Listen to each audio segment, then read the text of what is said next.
Señor. Bueno, hoy corresponde la lección número 19, que dice: la oración es un mandamiento. El Señor nos manda a orar, y a pesar de que, bueno, lo tenemos como mandamiento, es un deleite que vamos a ir obteniendo con el tiempo. Al principio, cuando usted comienza a orar, usted va a sentir que, bueno, lo están matando. Pero mi recomendación es que comience, si se le cuesta, comience a orar 10 minutos, va aumentando a 15 el otro día, y así sigue. Dice, comienza la clase diciendo: más tú, cuando ores, entra en tu aposento y cerrada la puerta, ora a tu Padre que está en secreto, y tu Padre que te ve en lo secreto te recompensará en público. Aunque debemos ver la oración como un encuentro con nuestro Padre Celestial, por medio de nuestro Señor Jesucristo, y no como una obligación, somos conscientes que para disciplinarlos en este arte hay unas instrucciones que debemos de seguir. Esta clase consta de 3 partes. Primero voy a comenzar con el mandamiento que nos dio Jesús para orar, el que es el verso que le acabo de decir. Pero Jesús era un hombre que estaba totalmente rendido a la voluntad de nuestro Padre. Él oraba en la mañana, oraba en la noche, y como dice nuestro Padre espiritual, hacía milagros en el medio, pero era un hombre de constante oración. Y una de las cosas que decía Jesús, que podemos ver en el pasaje de Mateo 24, 41, es: velad y orad. Cuando Jesús va con sus discípulos al monte de Getsemaní, él les dice esto: velad y orad para que no entres en tentación. El espíritu a la verdad está dispuesto, pero la carne es débil. Porque nos encontramos que cuando él se aparta a orar y regresa a la hora, los discípulos se habían dormido.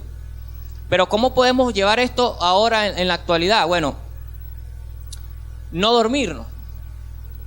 Tenemos muchas cosas en la vida cotidiana que si nos descuidamos podemos caer. Esa compañera de trabajo que es bonita, habla bien, es sonsacadora también. No dormirnos para no caer en tentación. Tenemos que orar.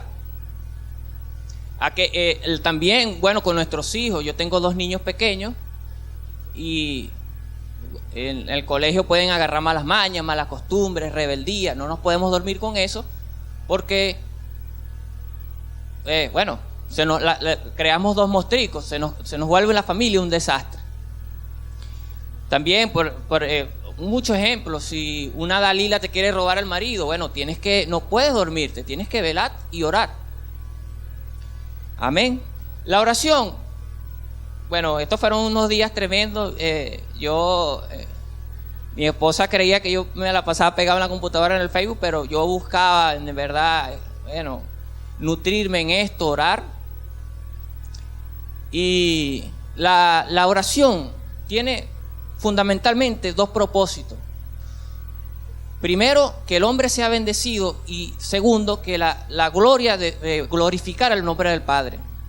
Cuando yo oro en mi propio beneficio, sin satisfacer la voluntad del Padre, el Señor no está obligado a contestar esa oración. ¿Sí?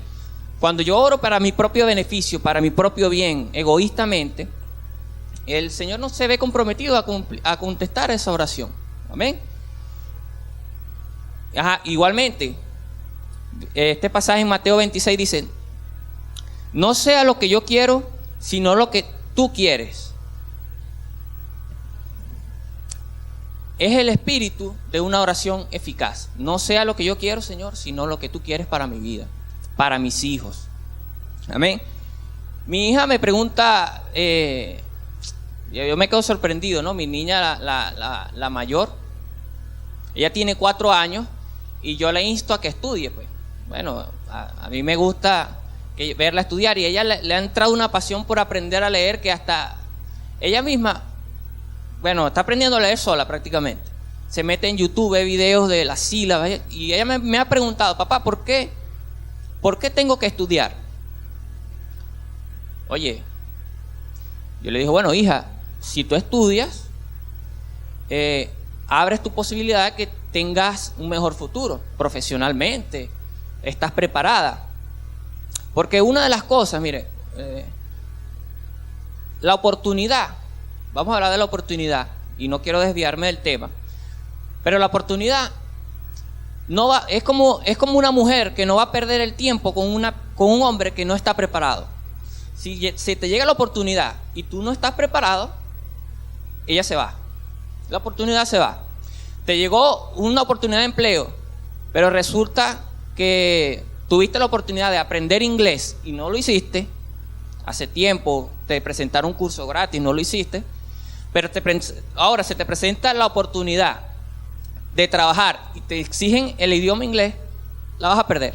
Pues simplemente porque perdiste el tiempo, no te preparaste para hablar inglés. Igual para cualquier otra. Entonces yo le digo, hija, si tú te preparas, si tú estudias, tienes la oportunidad de tener un mejor futuro. Puedes ser bendecida con un mejor trabajo, etcétera, etcétera. Así mismo pasa con la oración. Debemos prepararnos en oración para las cosas que están por venir. Igualmente, esta semana se respiran aires de esperanza, tremendo, ¿no? Pero debemos de estar preparados. Como dijo papá una vez, y eso está en la palabra, Dios da la victoria, pero el caballo se alista para la batalla. Dios no te va a dar la victoria si no estás preparado. Amén.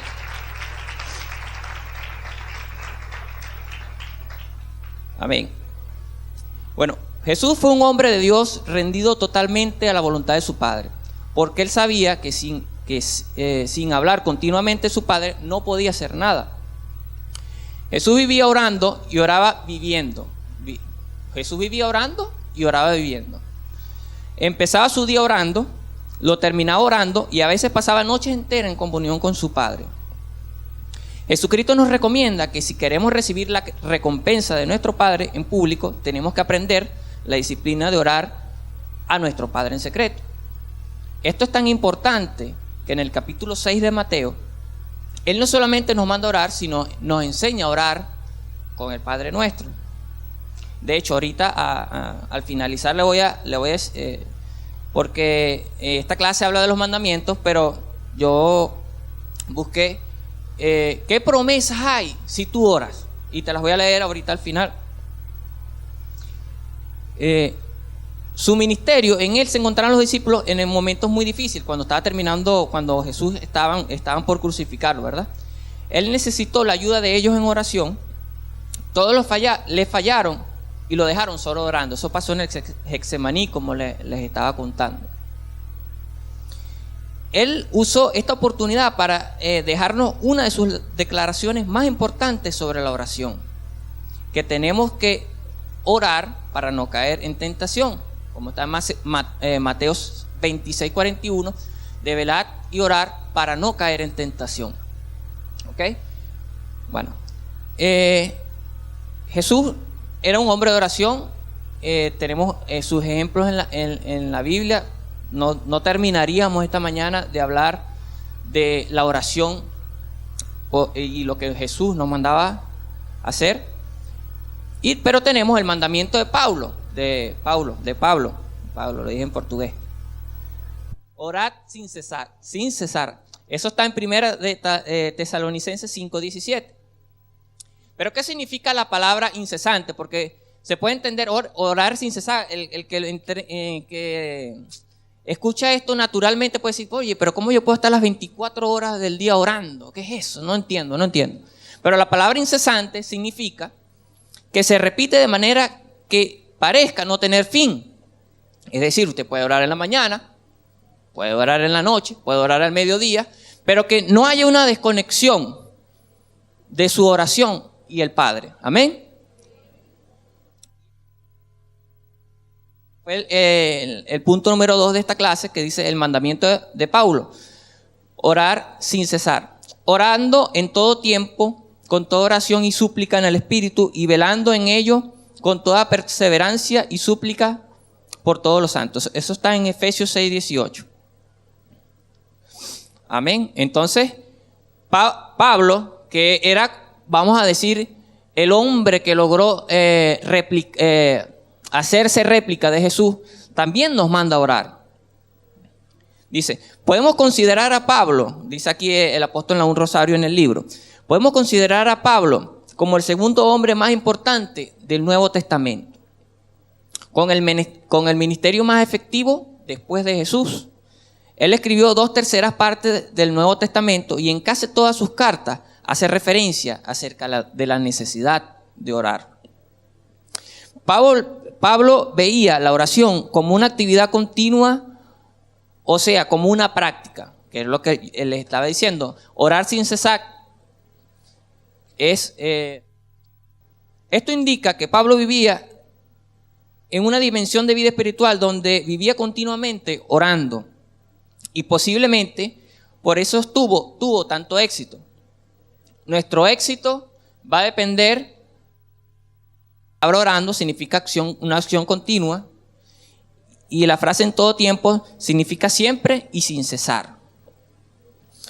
Aquí Pablo añade que vamos a tener una ayuda del Espíritu Santo, quien nos va a ayudar a orar en el Espíritu por todos los santos. Al principio, como le dije, mi hermano, cuando usted comienza a orar, usted va a sentir, mire, que usted tiene sueño, lo están acribillando, lo están matando. Pero intente, hermano, comience, si se le hace difícil, comience un día 10 minutos, el otro día 15, y así va aumentando la cantidad de su oración. Y después usted va a encontrar que es un deleite para usted. Amén. Haga el intento, hermano. Le invito a que haga el intento. Bueno, esta clase es bien corta. Tenemos el mandamiento de Pedro que él dice, mas el fin de todas las cosas está cerca. Sed sobrio y velad en oración. Pedro se le consideraba uno de los líderes principales de la iglesia apostólica. Y como discípulo de Jesús, él observó que su maestro era un hombre de oración. ¿Se acuerda que era el Pedro que se quedó dormido en el Getsemaní? Ahora él le está recomendando la oración. Le cayó la cosa, ¿verdad? En la Escritura, él nos habla acerca de los últimos tiempos y nos da a entender que para que podamos prevalecer como creyentes victoriosos, tenemos que mantenernos velando. Poderoso, ¿verdad? Cuán difícil a veces se hace, pero tenemos que lograrlo, hermano. Yo quiero hablarte antes de terminar, porque en verdad es muy corta la clase. Las promesas de Dios para los que oran. Dice el Salmo 91:15: me invocará y yo le responderé, con él estaré yo en la angustia y lo libraré y le glorificaré. Si tú tienes algún problema, hermano, ora. Todos no estamos exentos de problemas, siempre tenemos alguna dificultad, bien sea económica, en la familia, algún familiar enfermo, pero la palabra de Dios tiene su promesa. No solamente nos manda a orar, el Señor tiene una promesa para aquellos que oran. Así como honra a tu padre y a tu madre, para que te vaya bien y sea de larga vida sobre esta tierra, que es el primer mandamiento con promesa. El Señor tiene su promesa para la gente que ora también. Pero obviamente me invocará y yo le responderé, con él estaré yo en la angustia y lo libraré y le glorificaré. Pero ¿para quién es esto? Para los que están habitando al abrigo del Altísimo. Amén. Entonces tenemos que mantener esa comunión orando. Salmo 145:18 dice: cercano está Jehová a todos los que le invocan, a todos los que le invocan de verdad. Amén. Entonces, si tú oras, el Señor va a estar cerca de ti. Amén. Si estás desconectado, bueno, el Señor, ni modo. Él va a estar allí, pero tienes que estar tú, tratarlo como una persona, saber que Él es tu Padre, que Él está allí. Amén. Mantenerte en comunión, en oración. Dice Isaías 41:17: los afligidos y menesterosos buscan las aguas y no las hay. Seca está de sed su lengua. Yo, Jehová, los oiré. Yo, el Dios de Israel, no los desampararé. Amén. Y segunda de Crónicas 7:14, que es uno de los versos que más hemos escuchado en estos tiempos, ¿verdad? Dice, si se humillare mi pueblo, sobre el cual mi nombre es invocado, y oraren, a veces esa palabra oraren, la pasamos, para leer el verso, la pasamos así rapidito, y no tomamos en cuenta ni subrayamos oraren. Si se humillare mi pueblo, sobre el cual mi nombre es invocado, y oraren, y buscaren mi rostro, y se convirtieren de sus malos caminos, entonces yo oiré desde los cielos, perdonaré sus pecados y sanaré nuestra tierra, que es una de las promesas que nosotros nos estamos agarrando más en estos tiempos, amén. Sí, le creemos al Señor por eso. Bueno, hermano, yo quiero instarlo, mi hermano, a que comience una disciplina de oración. Al principio, como le estaba diciendo, lo va a ver duro, oye, le va a costar, en ese momento el bebé va a llorar, se le va a quemar el arroz si está cocinando, mire. Se van a presentar, lo van a llamar por teléfono y una persona, amigos que tenían tiempo que no lo llamaban, lo van a llamar en ese momento. Pero usted disciplínese para orar y el Señor le va a dar la victoria. Al principio va a ser duro, pero lo va a lograr. Le insto a que lo intente, hermano. Bueno, era corta la clase, dije. Bueno, le bendigo mucho. De verdad que me siento muy honrado porque me hayan tomado en cuenta para dar esta lección. Bueno, muy contento. Ya usted sabe, estaba nervioso también. Mi esposa hoy se enteró y se puso más nerviosa que yo. Por eso yo no quería tener esa presión y no le había dicho nada. Pero bueno, espero que ella haya sido bien bendecida también. Y bueno, amén. Les bendigo mucho.